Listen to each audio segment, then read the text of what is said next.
Salmo capítulo 95.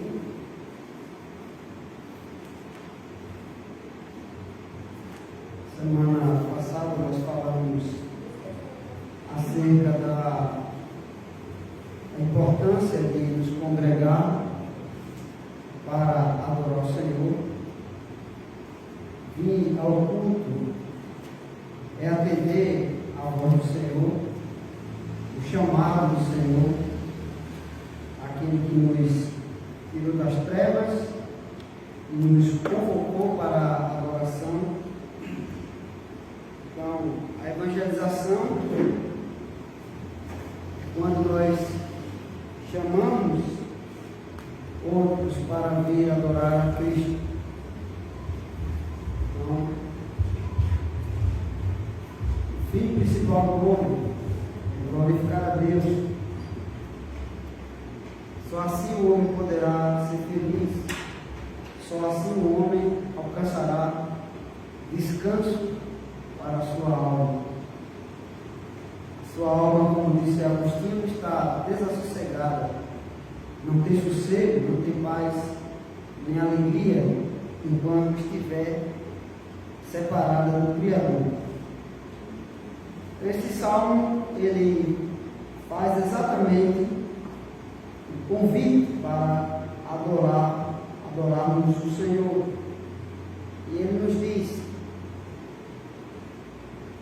vinde, cantemos ao Senhor com júbilo, celebremos o rochedo da nossa salvação, saiamos ao seu encontro com ações de graças, vitoriemos com salmos, porque o Senhor é o Deus supremo e o grande Rei acima de todos os deuses.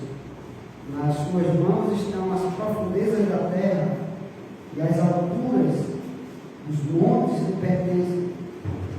Dele é o mar, pois ele o fez, obras de suas mãos, os continentes. Vinde e adoremos, e prostremos-nos, ajoelhemos-nos diante do Senhor que nos criou. Ele é o Deus, Ele é o nosso Deus, e nós, povo do seu pasto, e ovelhas de sua mão. Hoje, se ouvides a sua voz, não endureçais o coração, como em Meribá, como no dia de Massá, no deserto, quando vossos pais me tentaram, pondo-me à prova. Não obstante terem visto as minhas obras, durante 40 anos estive desgostado com essa geração e disse: é povo de coração transviado, não conhece os meus caminhos. Por isso jurei na minha ira: não entrarão no meu descanso. Não entrarão no meu descanso. Vamos orar ao nosso Deus, pedindo desta vez iluminação, entendimento, para compreendermos as palavras que nós acabamos de ler.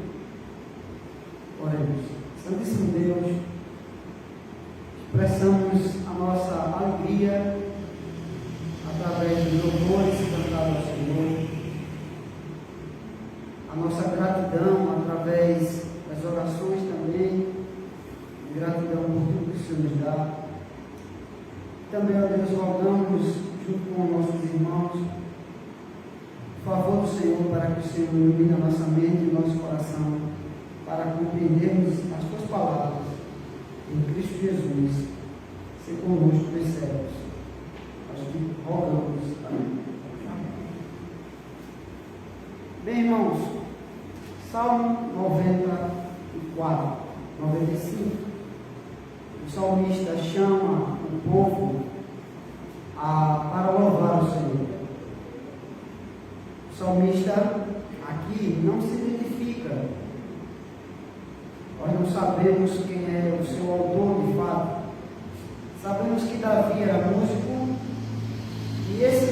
salmo é citado pelo autor dos Hebreus, e ele chama esse salmo, Salmo de Davi. Como disse Davi, e aí ele cita esse salmo, que Deus disse que não entraria no seu descanso. Então, porque alguns servos do Senhor no Novo Testamento atribuíam a Davi os salmos anônimos, como são chamados, porque Davi foi quem organizou o livro de Salmos. Então, os salmos de Davi se aplica tanto aos salmos que Davi compôs, e no sentido geral, o livro de Davi, que Davi organizou. Assim como a lei de Deus às vezes é chamada de lei de Moisés, porque Deus deu a sua lei a Moisés. De forma que temos aqui a palavra de Deus dada aos seus servos, e os seus servos também expressam o seu amor, a sua intimidade com o Senhor. E Deus mesmo fala nesse texto: por isso jurei na minha ira, não entrarão no meu descanso. Então aqui não é simplesmente a palavra do salmista, é a palavra de Deus, é Deus dizendo. Então o salmista ele está lembrando e está transmitindo a palavra de Deus. E ele primeiro diz: vinde. Vinde. É um chamado a comparecer à presença de Deus, a se dirigir à presença de Deus. Vinde. Cantamos o Salmo 122 neste momento, culto, dizendo: alegrei quando me disseram, vamos à casa do Senhor. Então aqui é o salmista quando ouve o vinde. Alegrei quando me disseram, vamos. Aqui é provavelmente do ponto de vista do sacerdote, daquele que está no templo, na santa convocação, dizendo: vinde, cantemos ao Senhor.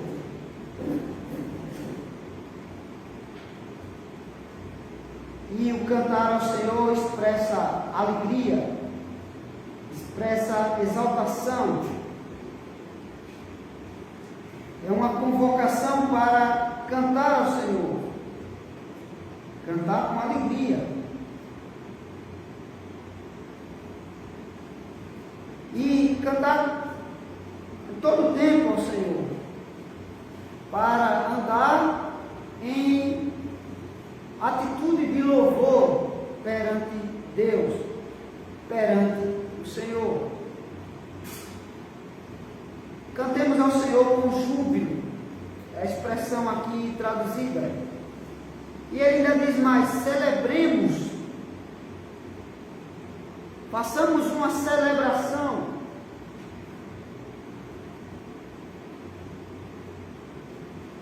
Culto ao Senhor.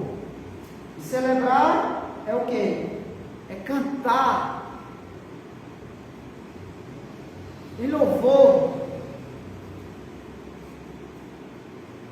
Celebremos, adoremos, exaltemos e louvemos o rochedo da nossa salvação, a rocha da nossa salvação, a Cristo Jesus, ao Deus que nos sustenta, ao Deus que supre as nossas necessidades.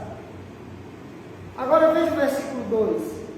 Uma repetição da mesma ideia do versículo 1. Saiamos ao seu encontro com ações de graças. Saiamos ao seu encontro com ações de graça. O que é sair ao seu encontro? É exatamente sair de nossas casas e nos encontrar com o Senhor. Sair de nossas casas para estarmos diante do Senhor, diante de sua face. Temos um encontro com Deus. O culto é um encontro com Deus.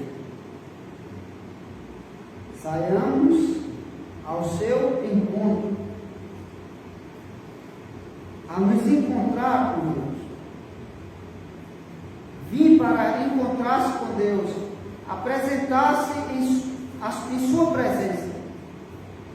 E a palavra saiamos ao seu encontro, a palavra encontro aqui seria a palavra saiamos à sua presença. O que a Arca da Aliança representava? A presença de Deus no templo. Então, quando o povo de Deus saía de suas casas, iam ao templo, significavam que ia ao encontro com Deus, a presença de Deus. Saiamos para conversar com Ele em sua presença. O texto que foi lido nessa noite também fala de Deus falando com Moisés, diante de Moisés. Moisés diante de Deus, ouvindo a palavra de Deus. E aí saiamos ao seu encontro com ações de graça, né? Nos lembra as virgens prudentes, quando Jesus disse que o Filho do Homem vier, saia ao seu encontro, na consumação. Mas agora nós saímos ao encontro, a encontrar-se com o Senhor, com ações de graças, com gratidão. O que é o culto? O culto é o momento em que nos encontramos com Deus para expressar a nossa gratidão. Se a gente vem à casa do Senhor com murmuração, a gente não vem com gratidão. E ele usa uma palavra interessante aqui, quando ele diz assim, vitoriemo com salmos. O que é vitoriemo? Vitoriemo.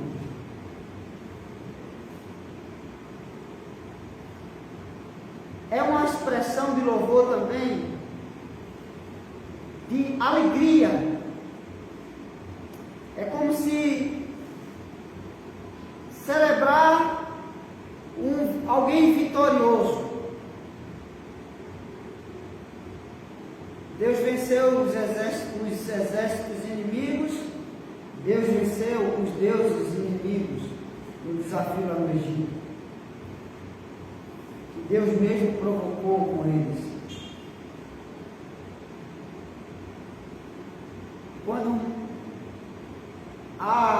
Quando Deus abriu o mar vermelho, foi que Miriam fez, cantou. Quando o povo de Deus vencia uma batalha, Deus lhe concedia a vitória, o que eles faziam? Cantavam louvores. Esse cantar é a expressão de vitoriemos. Para a gente entender bem no nosso contexto brasileiro. Quando um time de futebol ganha um campeonato, o que é que o pessoal faz? Eles cantam, eles gritam de alegria, celebrando a vitória daquele time. E eles ficam eufóricos, eles ficam enlouquecidos pela rua, buzinam o carro e ficam alegres e festejam a vitória do seu time. O ímpio, ele tem mais alegria em adorar o seu time do que muitos servos de Deus em adorar o Senhor. E até muitos celebram, né? O meu time eternamente estarei. Ou então, para mim, o meu time é religião. E quando o time ganha, eles ficam eufóricos. Quando o time perde e é rebaixado, eles ficam tristes, desanimados.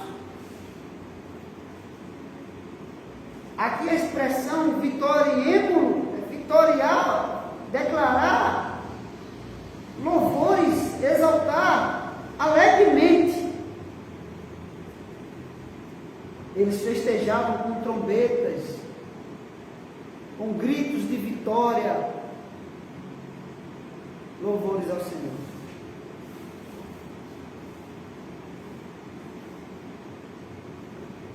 Não era aquele louvor triste,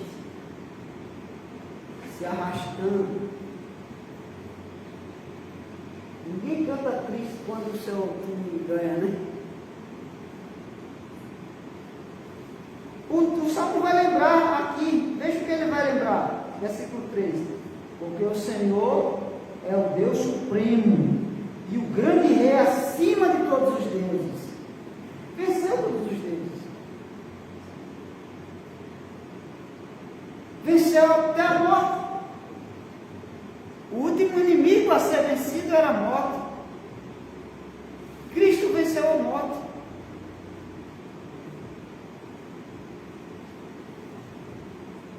Aí tem aquele hino que cantam, né, em cultos de ressurreição, né? Muitas igrejas fazem. Cristo já ressuscitou, aleluia. Então o povo se anima cantando, lembrando da ressurreição de Cristo, celebrando a ressurreição de Cristo. Aí a pergunta é: e o que é o culto? Fora as datas comemorativas. É uma comemoração da ressurreição de Cristo. É uma comemoração da vitória de Cristo sobre a morte. Então aquelas cantatas de datas festivas deveria ser a cantata de todo domingo, que todo domingo é festivo. É uma festa espiritual que deve ser celebrada, não em tempos oportunos e datas especiais, como se os domingos fossem uma data comum. Domingo é a lembrança de que Cristo ressuscitou e devemos cantar aleluias, louvores ao nosso Deus vitorioso que venceu a morte, que derrotou o inimigo e que nos libertou da escravidão e do jugo do pecado do inimigo. Ele vai lembrar nas suas mãos. Olha o motivo: saiamos ao seu encontro, cantemos a Ele, exaltemos o nosso Deus soberano, supremo, grande rei, sobre todos os reis, sobre todos os deuses. Nas suas mãos estão as profundezas da terra, e as alturas dos montes lhe pertencem. Exaltemos ao nosso Deus Criador. Dele é o mar, pois ele o fez, e ele abriu o mar para o seu povo passar, e o seu povo celebrou a sua libertação.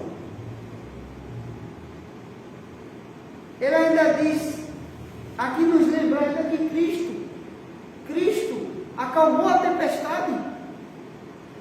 Então, as obras de suas mãos, o mar, a terra, os céus e tudo que neles há. O Salmo 24 diz isso, né? Ao Senhor pertence a terra.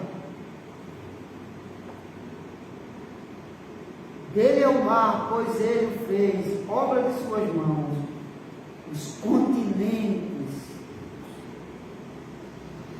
E aqui a gente lembra Gênesis, aqui a gente lembra Êxodo, aqui a gente lembra Juízes, Josué, quando Deus saiu numa contagem regressiva aqui, né? Num paralelismo progressivo, voltando aqui, ó. Primeiro ele é o Deus acima de todos os deuses. Nos dias de Josué ele venceu os deuses dos povos pagãos. Depois ele venceu os deuses do Egito, abrindo o mar. E depois é lembrada a criação. O Salmo 78 e outros começa da criação, depois os feitos do Senhor, e aqui ele faz um processo praticamente contrário. Deus venceu vamos lembrar dos feitos do Senhor. O Senhor venceu os deuses e deu a terra prometida. O Senhor venceu os deuses do Egito e libertou, e abriu o mar vermelho, libertou o seu povo. O Senhor fez os céus, a terra, o mar e tudo que neles há. Aí lembra a criação. Quando Deus disse assim: haja separação da água e da terra seca. Foi o que Deus fez. Mostrou o seu domínio sobre o mar e sobre a terra seca, e criou os continentes.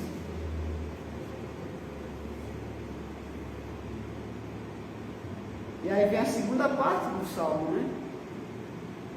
Vinde, adoremos, prostremos-nos, ajoelhemos-nos diante do Senhor que nos criou.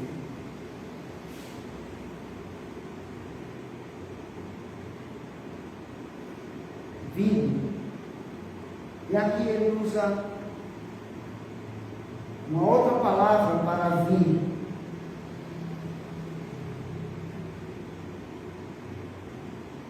É chegando em sua presença, aproximando-se dele. Aqui há duas atitudes, irmãos. A primeira dá a entender que é uma palavra usada para andar. Você é convocado de casa, venha à casa do Senhor. E agora chegou a presença do Senhor, agora nos aproximemos do Senhor. A primeira palavra dá a ideia de andar em direção ao Senhor, saiamos ao seu encontro. E agora a gente está no encontro, na presença do Senhor. Então o que é que a gente deve fazer? O que a gente deve fazer na presença de Deus? Prostremos. Ajoelhemos-nos diante dele. Vê a progressividade? O salmista usa duas palavras diferentes. Vinde, caminhe até a casa do Senhor. Chegando em sua presença agora, você não vai simplesmente ficar de qualquer maneira. Você agora vai se prostrar em adoração, se ajoelhar em submissão. Que é diferente de quem vos requereu o só pisar nos meus atos.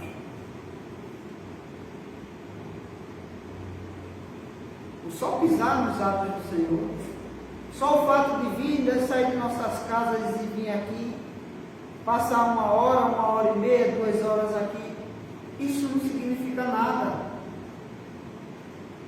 Isto não é adoração.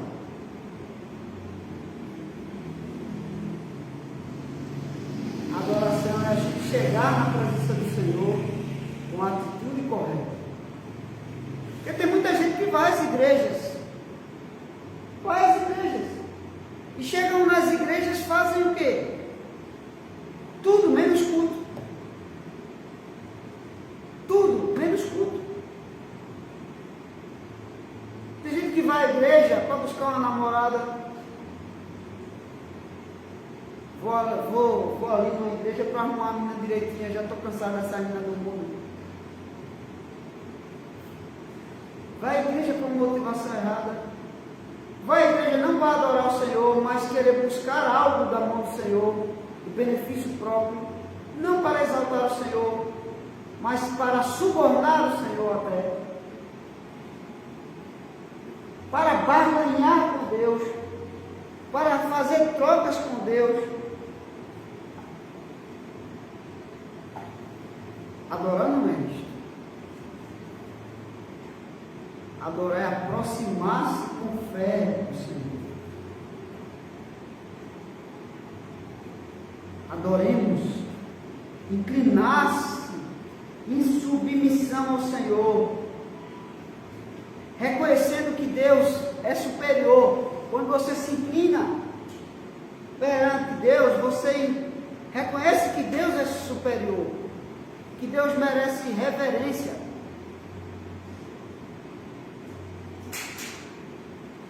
É uma atitude de prostrar-se, de reconhecimento da grandeza de Deus,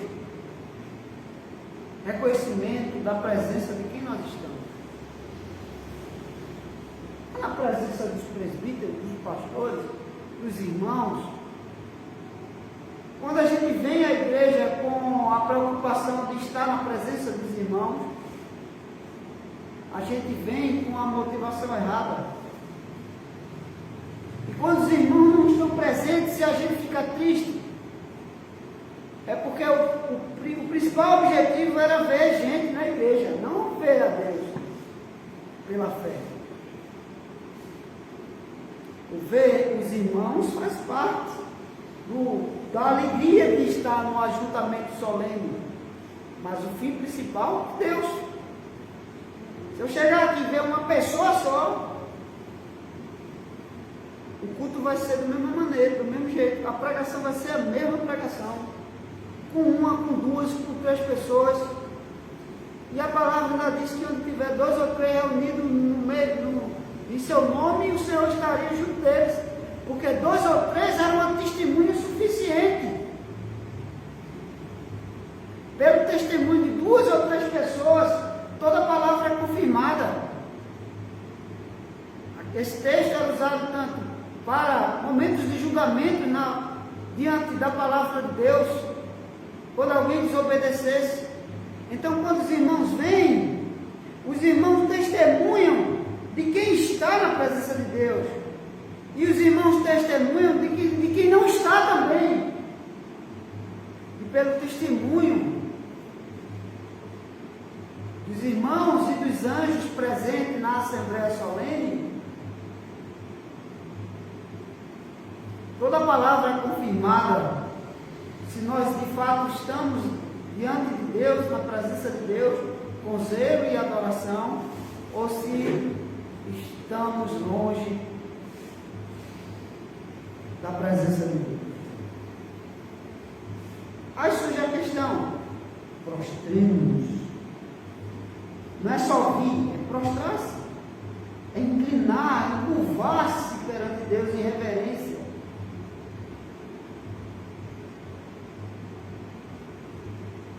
Ajoelhemos. Teremos a palavra sinônimos para enfatizar, no sentido de adorar, de submissão, de inclinar-se diante de Deus. É por isso que os judeus, irmãos, essas palavras eram usadas para adoração. Por isso que os judeus, eles não se inclinavam diante de outro Deus. Quando o servo de Deus for ameaçado de ser jogado na fornalha, por que eles foram jogados na fornalha? Porque eles não dobraram o seu joelho diante da estátua de Nabucodonosor. Porque fazer aquilo diante de Nabucodonosor significa adorá-lo, reconhecer ele grande, e era uma atitude de adoração para o judeu o fato de se ajoelhar ajoelhar, de se inclinar, significa eu conheço essa imagem como meu superior. E eles não faziam isso. Eles preferiam morrer. Porque para eles ajoelhar-se era assim, sinal de adoração. E eles não se ajoelhavam diante de imagem nenhuma. Se ajoelhavam só diante de Deus.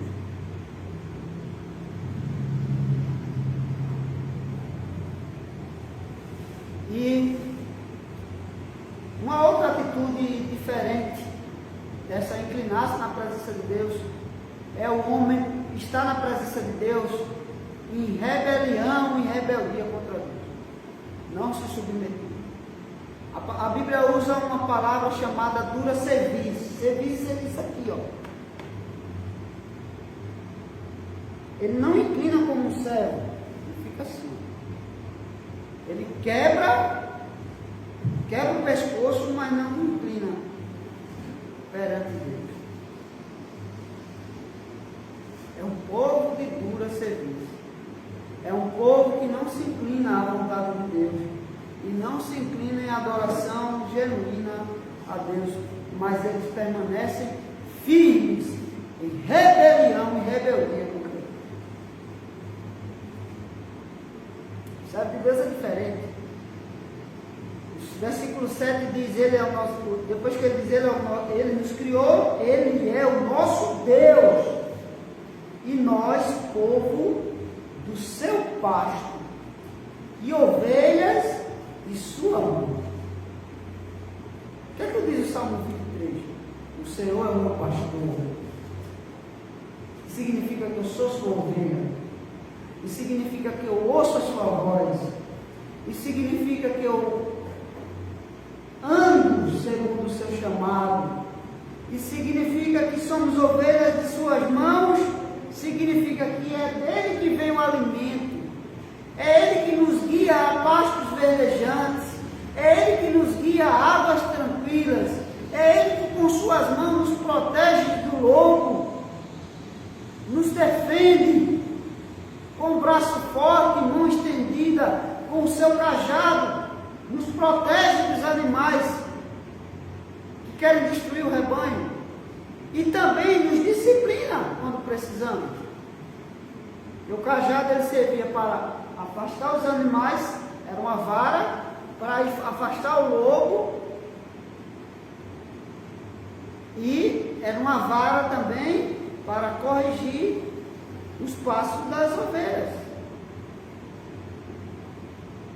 E a ovelha é um bicho distraído. É um bicho amedrontado. Se a água se agita, ela se assusta. E ela pode ficar inerte. Por isso que levava as ovelhas, os pastores levavam as ovelhas para águas tranquilas. Porque lá ela poderia beber a água tranquilamente. E serem bem supridas e matar a sua sede. Porque se ela visse seu reflexo se agitar na água, elas poderiam se assombrar e não tomar a água. Elas ouvem a voz do seu pastor e seguem. A gente pode encontrar, irmão, um vídeo na internet. E é engraçado. Eu vi um vídeo de um homem chamando as ovelhas de uma outra pessoa. Ei, vem. E elas nem aí. Só bastou o seu dono dizer assim, vamos. Aí já elas vêm tudo correndo. Elas vêm tudo correndo.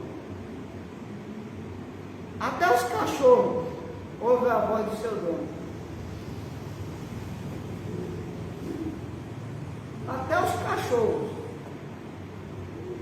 o boi e o jumento, como diz Isaías, capítulo 1, mas Israel não conhece, não entende, não ouve a voz do seu Deus quando Deus repreendeu Israel, o culto hipócrita.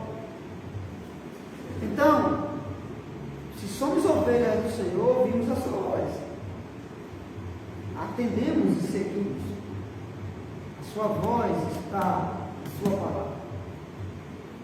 O que Ele requer de nós Ele nos chama para adorá-lo. Vinde, adoremos.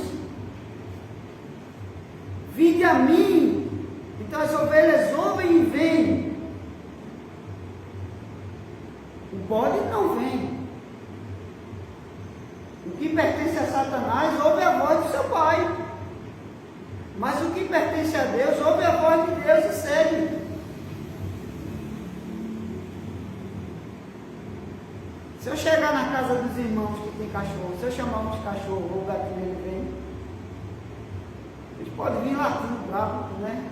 Reclamando, né?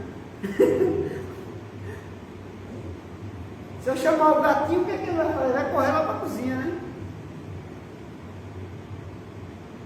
Mas se os irmãos chegarem, né? Saírem para algum lugar e quando voltarem, até no cheiro, no som do carro ou da moto, ou no barulho do chinelo, eles vêm correndo, felizes, porque chegou o seu dono.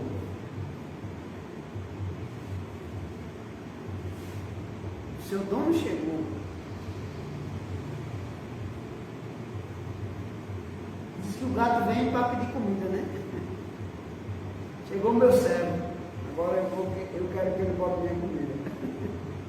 Fica no seu pé miando até você botar comida. Quando bota comida, ele procura o comida, né? Mas tem gato que também é dócil. Eu criei alguns gatos e eles vêm também quando nós chamamos. Só basta fazer. Então, o gato ele escuta. Eu vi uma frase em latim, não vou me arriscar a falar latim aqui para não falar errado, né, que diz assim: quem alimenta os cachorros dos outros, no final o cachorro volta para o seu dono e fica só a coleira. Então, os cachorros ouvem a voz do seu dono. E as ovelhas ouvem a voz do seu pastor. Nós somos ovelhas de Cristo. Nós ouvimos a voz do nosso pastor. Agora, quem não ouve a voz de Cristo não é ovelha do seu pasto.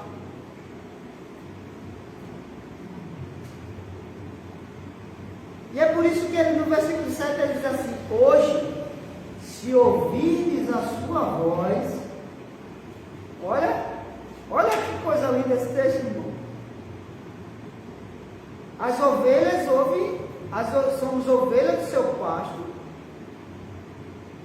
ovelhas de sua irmã, o povo do seu pasto. É Deus que nos pastoreia, Ele é o Senhor é o meu pastor. E aí o versículo 7 ele diz assim: hoje, se ouvirdes a sua voz, não endureçais o coração.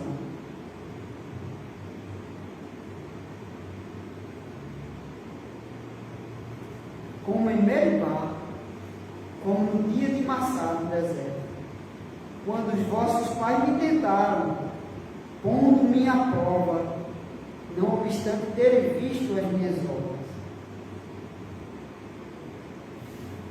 Irmãos, isso é muito sério. Porque Deus estava falando ao seu povo, e dá um exemplo do passado. Quando Ele falou para o seu povo lá no passado, e eles não deram ouvido, não aceitaram ser guiados por Deus, endureceram o coração. Os seus pais fizeram isto. Sendo povo de Deus, não deram ouvidos a Deus. E colocaram Deus à prova. Mesmo tendo visto os feitos de Deus, mesmo tendo visto como Deus julgou os inimigos, como Deus matou os inimigos, como Deus mandou os seus sinais e maravilhas, mesmo tendo visto as obras das mãos do Senhor,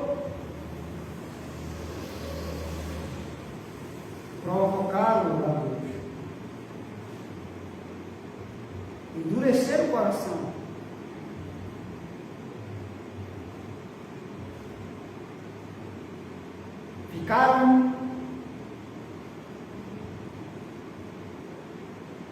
insensíveis, rigorosamente obstinado e teimoso.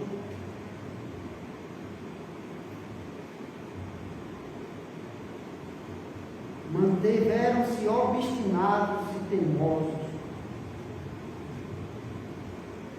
Rebeldia, rebelião contra Deus, demonstrando teimosia e ruindade, como filho desobediente, e assim provocaram Deus a ira. Vossos pais me tentaram. Que é tentar? Testar a paciência de Deus. Testar a paciência de Deus, irmão. Testar a longanimidade de Deus. Eu quero ver até onde a paciência de Deus vai.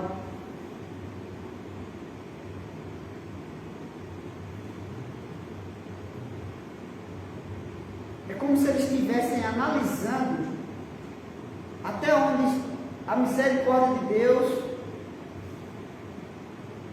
estaria com eles.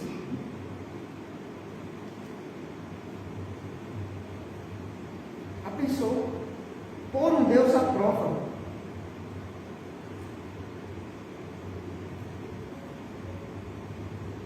Examinaram se Deus realmente era justo, ou se Deus era misericordioso a ponto de eu fazer o que eu quiser da minha vida e Ele não está nem aí. Testaram Deus. Deus é longânimo, tardio em irar-se, mas Deus se ira. Mas Deus se ira. Um exemplo é aquele do pai, né, que a gente sempre tem que trazer à memória, né? Quando o pai chamar o filho, meu filho, venha, o menino está lá no celular, jogando videogame, no computador. Menino, vem almoçar. Menino, vem comer. Menino, desliga isso daí. Menino, sai desse negócio, dá um tempo, tu vai morrer de fome. E Deus e o pai vai chamando. Peraí que eu já chego aí. E o menino, firme na sua teimosia. Menino, vai comprar pão. Menino, vai na padaria. A padaria vai fechar, menino. O que é que o menino faz? Fica lá e não arrega o pé, na desobediência, na rebeldia. Peraí, menino, já vou. E fica querendo enganar o pai e a mãe, mentindo. Aí o que é que a mãe, aí o que é que isso vai fazendo? Vai testando a paciência do pai, a paciência da mãe, né? Não é assim? Daqui a pouco o menino, quando vê a sandália voando lá de dentro, zumbindo perto da orelha, né? Errei, né? Lá vai a segunda. Vai levantar não? Tiro de advertência. E aí quando não tem jeito, uma mãe vai lá, puxa pelo cabelo, sai arrastando. A vara da primeira infância começa a cantar naquela casa, né? Segura pela mão e bate na outra, né? Para não correr, né? É assim que a mulher fazia? Porque a gente testou a paciência dela. Testou até ela se esgotar, de chamar. Chegou um momento que a gente estava fazendo ela de bobo. O pai e a mãe de bobo. Quantas vezes Deus mandou seus profetas falar ao povo de Israel antes de destruir e levar o povo escravo para o cativeiro babilônico? Quantas vezes? Muitas vezes. Me tentaram, me testaram muitas vezes. E Deus só não destruiu o povo, porque Moisés intercedeu por Deus. Mas também Deus fez algo. Veja o que o Salmo vai dizer. Eles viram as minhas obras, como eu julguei os inimigos, os rebeldes. E ele diz: durante 40 anos estive desgostado com essa geração. E diz: é povo de coração transviado.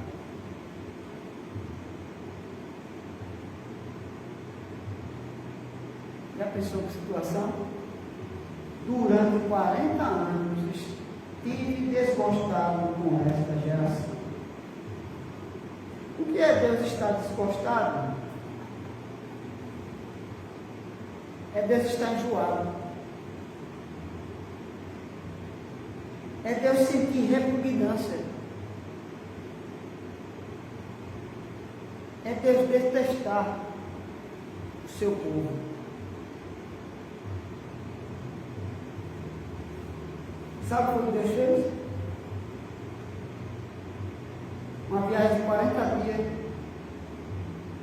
Ele disse: vou ficar aí por 40 anos.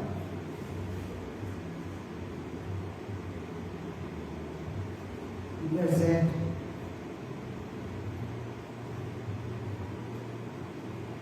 Agora veja, é um povo transviado de coração.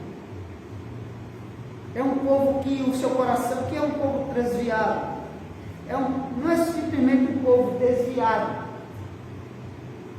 É um povo que o seu coração vagueia, perambula, não tem rumo certo.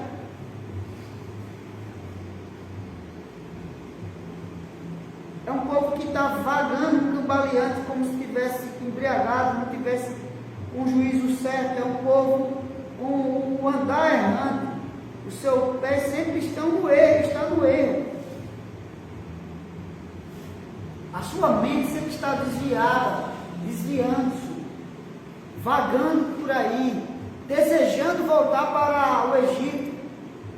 O povo no deserto o tempo todo, eles almejavam mais voltar para o Egito do que ir até o fim para a terra prometida.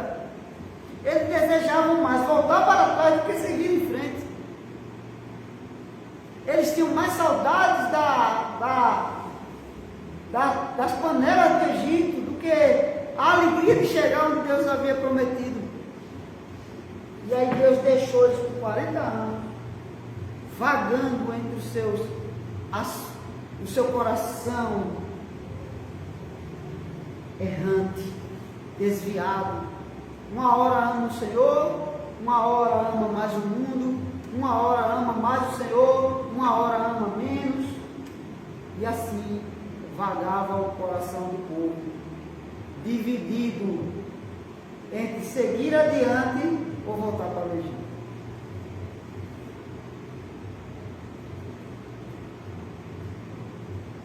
E aí foi que Deus disse, versículo 11: por isso jurei na minha ira, não entrarão no meu descanso.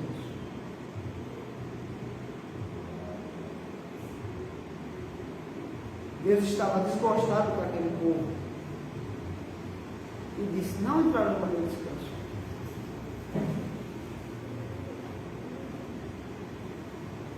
Isso ele cumpriu, irmão.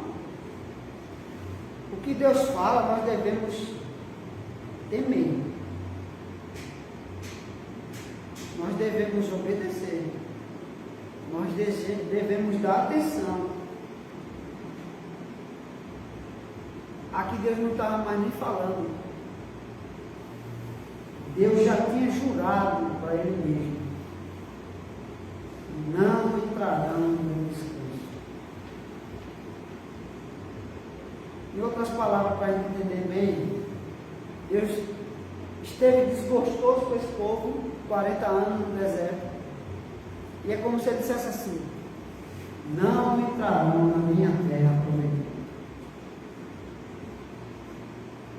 E por que eles ficaram 40 anos lá? Porque Deus cumpriu aquilo que ele jurou. Não entraram na terra prometida. Não encontraram descanso. Ficaram no deserto padecendo. Até que morreram no deserto padecendo. E não entraram na terra que ele prometia dar descanso das suas peregrinações, do seu andar errante, sem rumo certo. A terra era o lugar que eles tinham recebido a promessa de descansarem de suas peregrinações. O autor aos Hebreus vai citar esse texto para dizer que esse descanso, Josué não conseguiu dar ao povo. Sabe por quê? Porque o povo, mesmo quando entrou na terra prometida, continuou em pecado. E vez por outra, aborrecia o Senhor, e Deus levantava juízes pagãos que condenavam eles, e depois levantava libertadores, até que veio Cristo. E aí sim, é possível encontrar verdadeiro descanso para nossas almas. E Jesus disse: vinde a mim todos que estáis cansados e sobrecarregados, e eu vos aliviarei. E o autor aos Hebreus, ele usa exatamente essas palavras: se hoje ouvides a voz do Senhor, não endureçais o vosso coração. O autor aos Hebreus aplica isso à pregação do Evangelho, onde o homem encontra de fato descanso em Cristo. Descanso para o seu coração e para a sua alma.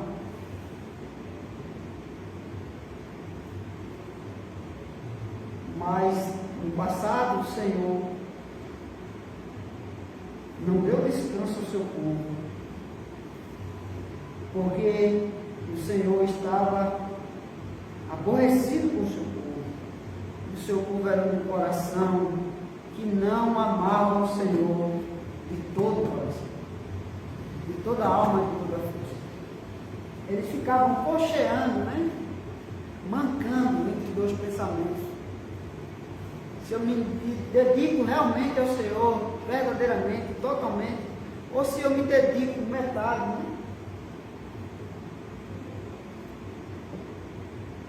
Será que vale a pena descansar e servir ao Senhor? Descansar nele. O que é o culto? É o dia do descanso. É o momento do descanso espiritual. É o momento de um descanso santo, não de um descanso ocioso. E por que nós não conseguimos descansar no Senhor, no dia do Senhor? Porque somos como o povo de Deus no passado. Não confiamos no Senhor totalmente. Andamos mancando no caminho, cocheando. E ainda insistimos em não ouvir a sua voz.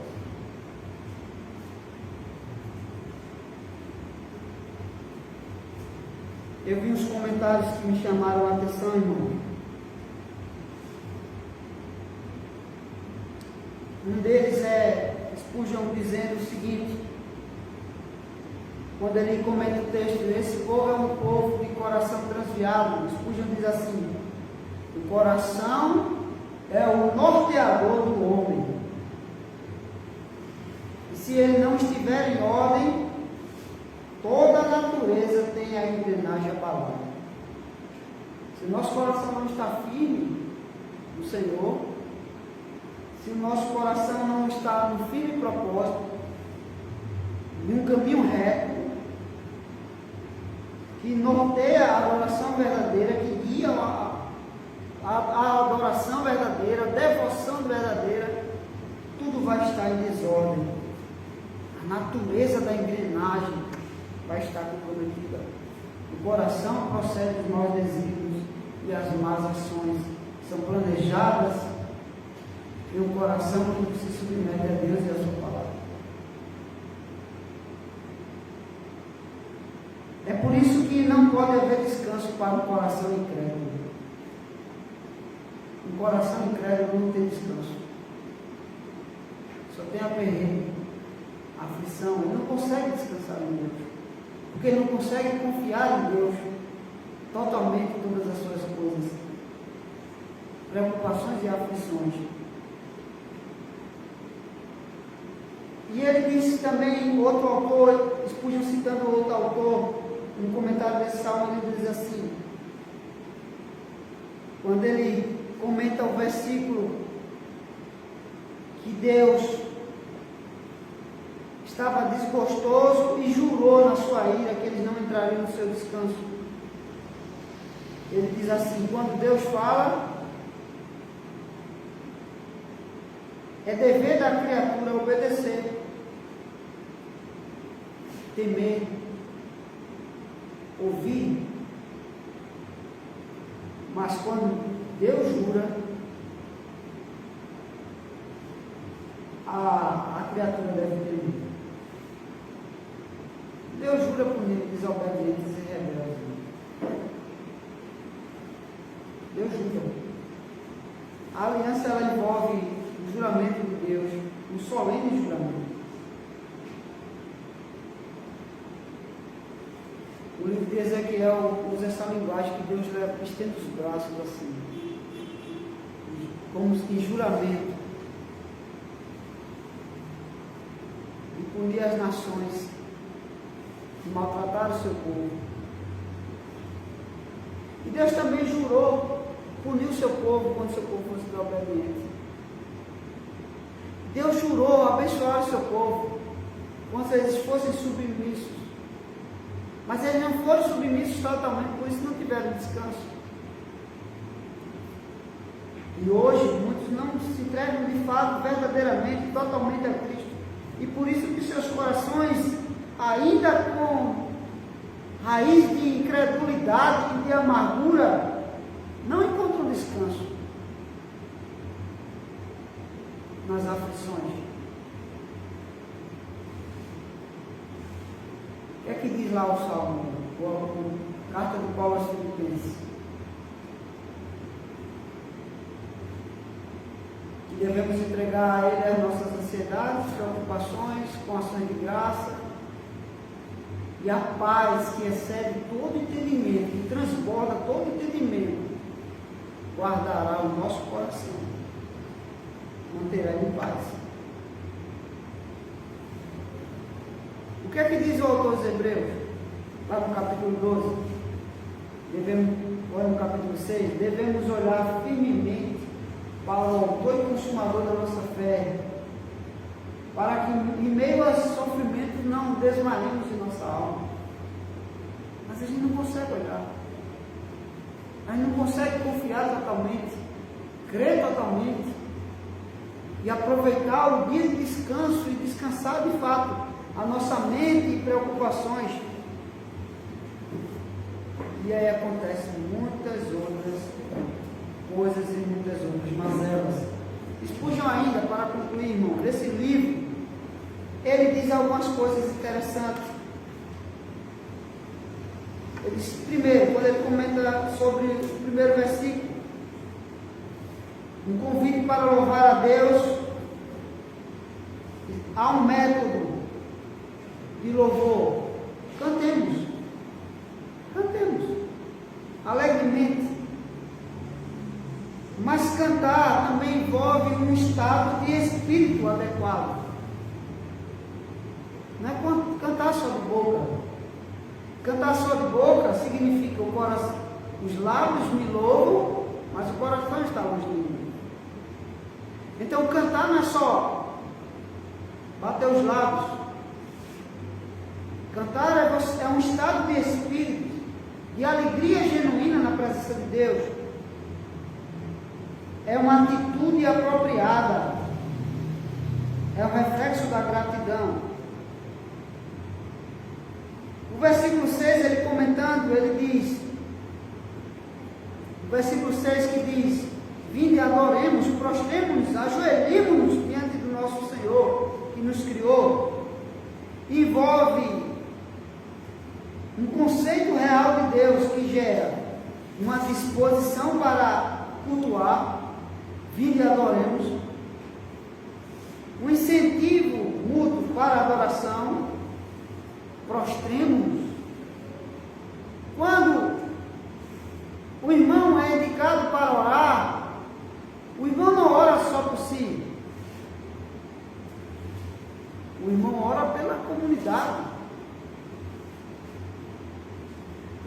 por si, mas ele também está representando no culto coletivo a igreja perante Deus.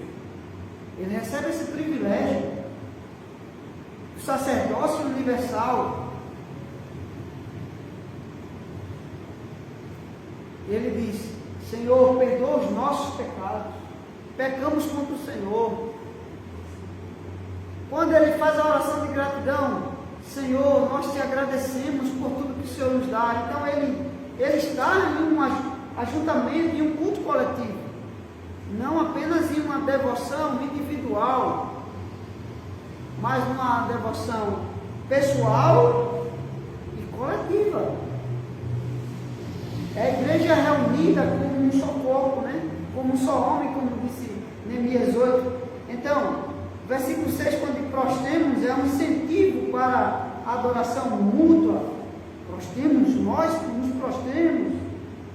É uma reverência profunda na adoração. Ajoelhemos. É um fortíssimo senso da presença de Deus. Se a gente não está no culto e não entende que Deus está presente conosco, nós não teremos a atitude adequada no culto.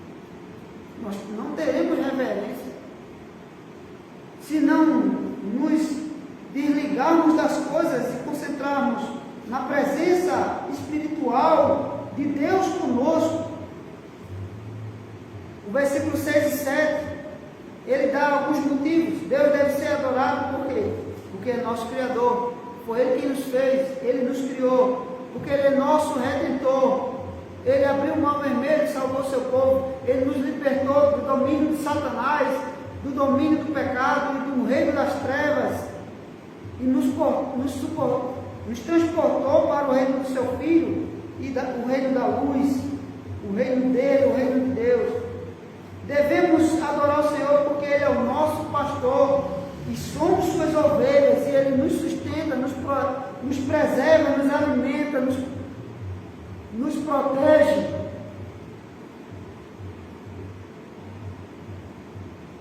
E aí, quando ele comenta o versículo 7, ainda quando ele diz: hoje, se ouvirdes a sua voz, não endureçais o vosso coração. Isto é um rolo do Espírito. Spurgeon diz: é o Espírito Santo falando àquela pessoa. Como diz o Salmo, o livro de Apocalipse: aquele que tem ouvido, ouça o que o Espírito diz à igreja. E hoje, se ouvirdes a sua voz, não endureçais o vosso coração. E a Spurgeon diz assim: como é que o Espírito Santo fala? Como é que ouvimos a voz do Senhor? Primeiro, a voz especial, o Espírito Santo diz na Escritura: aqui está a voz do Senhor, aqui estão as palavras do Senhor. Senhor, nunca mais falaste comigo, fala comigo, né? Aí podia o profeta dizer assim, né? Eis que te digo, abre a Bíblia que falarei contigo. Tem gente que quer novas revelações, mas não lê a Bíblia. Tem gente que quer palavras de conforto e de ânimo da boca de homens, palavras de autoajuda, mas não lê a Escritura.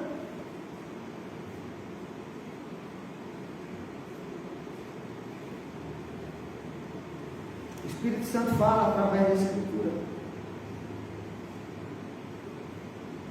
Porque o Senhor inspirou homens a escrever por meio da inspiração do seu Santo Espírito.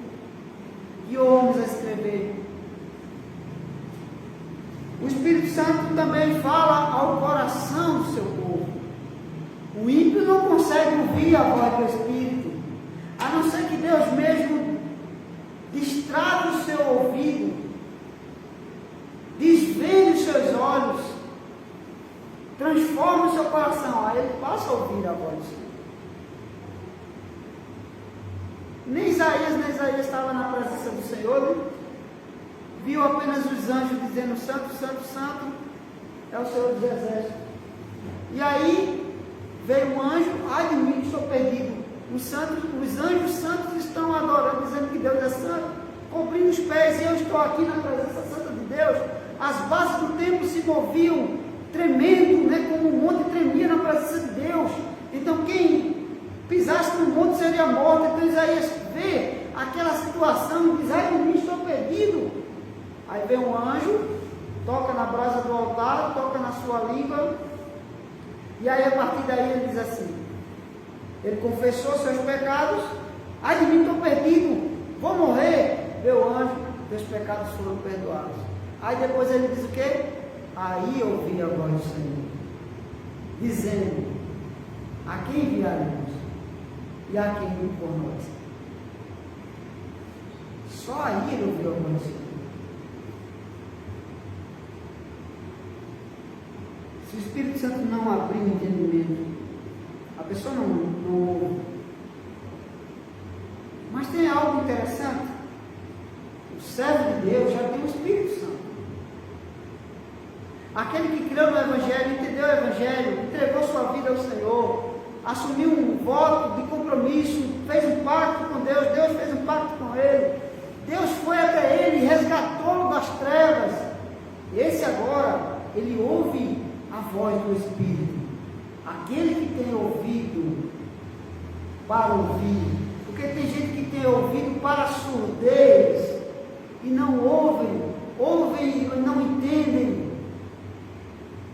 Mas aquele que tem ouvido para ouvir, o ouvido dele tem um propósito: ouvir a voz de Deus. É por isso que quando adora os ídolos, se torna semelhante a eles, tem ouvidos, mas não ouvem. Mas o servo de Deus ouve a Deus, porque ele está apegado a Deus, não aos ídolos. E ele não é de madeira ou de pedra como ídolo, que tem ouvido e não ouve. Mas o seu coração, ele ouve o Espírito Santo falando com ele, despertando ele do sono da morte. E o Espírito Santo faz isso através dos atos de graça de Deus. Quando ele lê a Escritura, que é um meio de graça, ele compreende, porque o Espírito Santo ilumina a sua mente, faz com que ele entenda. E não sei se foi Nicodemos ou foi um outro pastor brasileiro que disse: quer ouvir a voz de Deus? Lê a Escritura. Quer ouvir mais alto? Lê em voz alta. Porque Deus fala através da Escritura.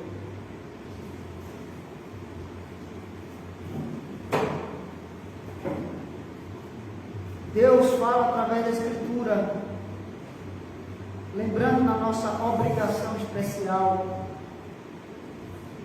Se hoje ouvides a minha voz, instruindo, mandando, convidando, prometendo e ameaçando. Se hoje ouvides a minha voz, não endureça o coração, como meu povo fez no passado, e por isso vagaram perdidos, até que jurei na minha ira que eles não teriam descanso. Porque tem gente que lembra só das promessas, né? Mas a aliança também faz ameaças de juízo para quem é rebelde e não ouve a voz do Senhor em obediência. Então é um convite especial, mas também um tempo especial. Hoje, enquanto Deus fala, depois de um longo tempo, no dia da graça, você deve ouvir hoje. Tem gente que diz: não, amanhã, talvez amanhã, para a semana. Quando Deus chama você para o culto, você no seu coração, o Espírito Santo diz assim: hoje é dia do Senhor, vou ao culto, vou à casa do Senhor. Deus está chamando você no seu coração. Você vê o versículo, a santa convocação: vinde lá do cantinho, você ouve e diz assim: hoje eu não vou. O que é que você está fazendo? Hoje, ouvindo o chamado, endurecendo o coração. Não, hoje não. A semana eu vou. E aí há um perigo especial de endurecer o coração. Por indiferença, por descrença, pedindo mais sinais. Mas, Senhor, será que eu tenho que ir mesmo? Com presunção, não vou, porque eu não quero, estou com raiva, né? Briguei com meu marido, briguei com a minha mulher, então não vou, hoje tem ceia, eu vou tomar ceia errado, teu coração vai dar desculpa. Tem que vir, confessar e tomar a ceia. Brigou, vem brigado. Pega na mão e vem com raiva. Vai perder aquele Cláudio Duarte, né? Aquele pastor batista lá. E chegar no culto, fica junto. E você está separado, não. Fica junto, aborrecido. Se vir no avião e comprar passagem junto, vai deixar de vir, deitar do lado do outro. E na hora de confessar os pecados, Senhor, perdoa o meu pecado. Fui rude, fui grosso. Senhor, perdoa o meu pecado. Eu me ofendi, me ajuda a conceder perdão também, porque eu ofendo o Senhor também. Né? E aí, toma ceia junto e resolver o problema. Porque Cristo pagou aquele pecado. Ou não? Ou você quer ficar com ele, mimando ele, o resto da semana, com raiva? Não! Essa semana vai ser a semana todinha de raiva. Eu passar 3 dias sem falar com ele, sem falar com ela. Vai resolver alguma coisa? Não, é para mostrar que eu fui ofendido, que eu não se põe um sol debaixo sobre tua ira. Eu contei uma vez aqui, né? Que eu arenguei com leite, nem lembro o motivo, por besteira. A gente me chateei, eu chateei ela e ele ficou amuado. Na hora de dormir foi uma perturbação. A gente era solteiro, não tinha como se ficar no meio ainda, né? E aí ela virou para um lado, eu virei para o outro, e eu sabia que ela não estava conseguindo dormir porque ela ficava se mexendo, e eu também, com raiva lá. Sabe o que martelava na minha mente? O Espírito Santo dizendo assim: não se ponha o sol sobre a vossa ira, não se põe o sol sobre a vossa ira. E ainda vi outro versículo: não a tratei com amargura, não a tratei com amargura, ela é cordeira contigo. Imagina, e eu lutando contra o Espírito Santo. O versículo distante na minha mente, marcando. E eu, não. E endurecendo o coração. Até que eu não aguentei mais, precisava dormir, queria dormir, aí eu dei um abraço nela, né? Chamou um cinema, né?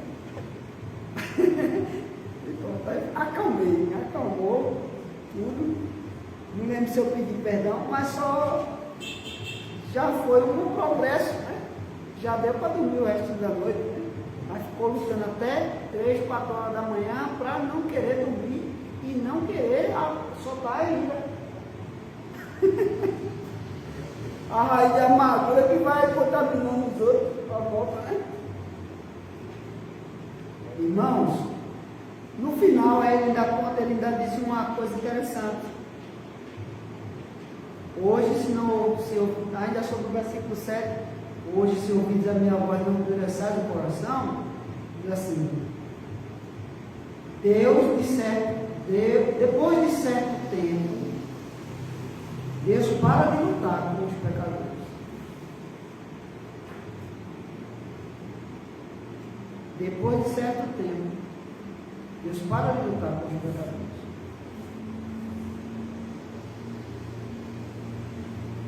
É como aquela história do filho, né? Deus vai lutando. O Espírito Santo milita contra a carne e a carne contra o Espírito, não é assim? O Espírito Santo vai dizendo, está errado, se corrija, modifique isso, modifique isso. E o pastor fica trazendo a mensagem e se estressando, né? Mas Senhor, que povo rebelde. E o Senhor fala a tua palavra e não ouve. E aí você está lutando com Deus e com o povo. E Deus lutando com o povo. Não há quem contenda, né?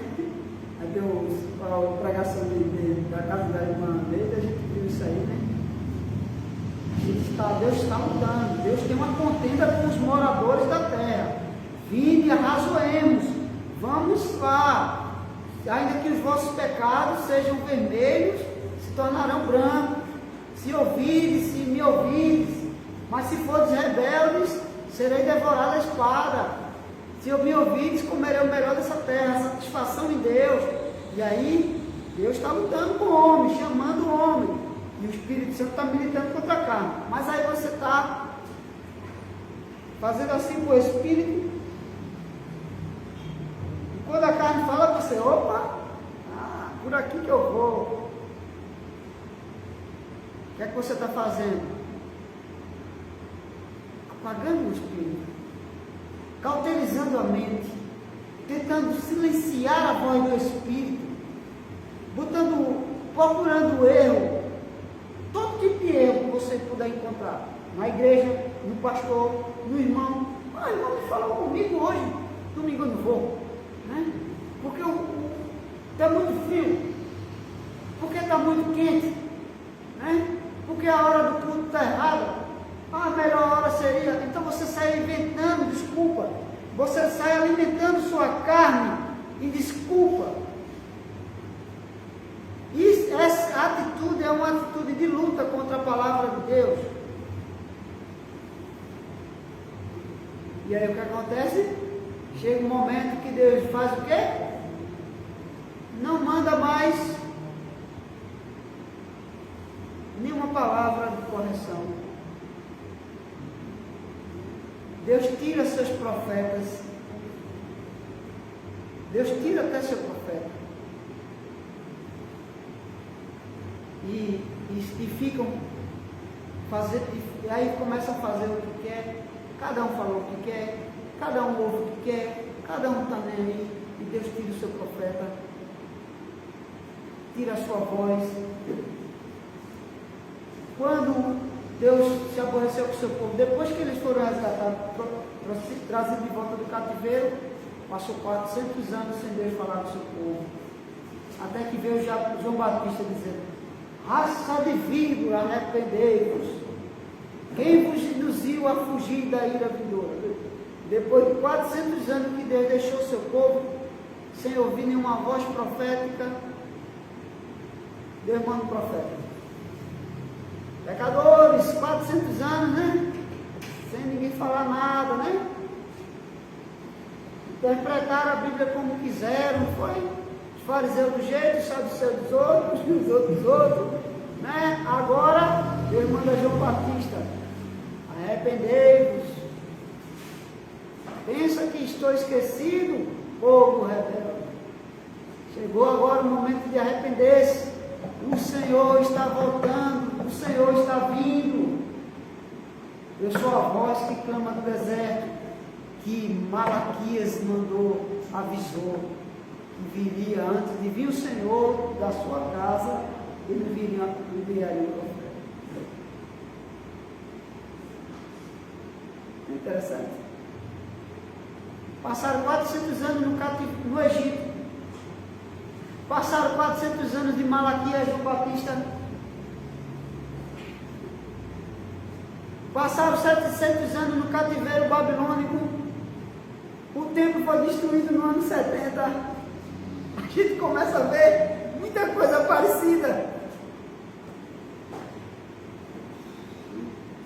E Deus ainda chama o seu povo a dar ouvido à sua voz, a descansar nele. O mundo continua o seu curso para a destruição, mas o povo de Deus não deve estar vagando cocheando entre dois pensamentos, um ânimo doble. O que é o ânimo doble? Uma alma dupla, um pensamento duplo, entre servir ao Senhor de todo o coração ou não. Será que vale a pena gastar toda a minha vida? Já passei 15, 20, 30 anos na igreja, será que vale a pena continuar? Aí usa a desculpa, Deus não está presente só na igreja. Deus é onipresente, está em casa, está em todo lugar, está em todo mundo. Sim, está. E o que significa esse texto dizer assim: vinde e comparecemos em sua presença? Saiamos ao seu encontro. Se Deus está em todo lugar, não existe encontro com Ele. Encontro com Ele é em todo canto, né? Não. O culto é um lugar do encontro santo e solene, de ouvir e atender a santa convocação de Deus, para algo especial em sua presença, para um encontro especial. Vinde, cantemos, nos aproximemos de sua presença. Se Deus permitir, a semana que vem nós vamos ainda tocar num ponto semelhante, porque tem algo nesse livro que eu queria compartilhar com os irmãos, ou na escola dominical, ou no culto à noite. O que significa estar na presença de Deus? Se Deus é onipresente, o que significa estar em sua presença?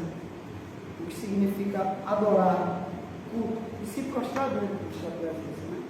Podemos nos prostrar em casa, sozinho, individualmente, no culto pessoal, particular, na devoção, entrar no nosso quarto, dobrar o nosso joelho. Mas também somos chamados a prostremos-nos. Não deixemos de congregar, como é costume de alguns, usando problemas como desculpa, querendo encontrar na igreja, encontrar no pastor, o que você pode encontrar em Cristo. Perfeição plena e completa. Mas nós também não devemos deixar de estar juntos para ouvir a palavra de Deus, celebrar a santa comunhão com a igreja e com Cristo, lembrando assim da sua ressurreição, descansando espiritualmente na sua presença espiritual. Amém.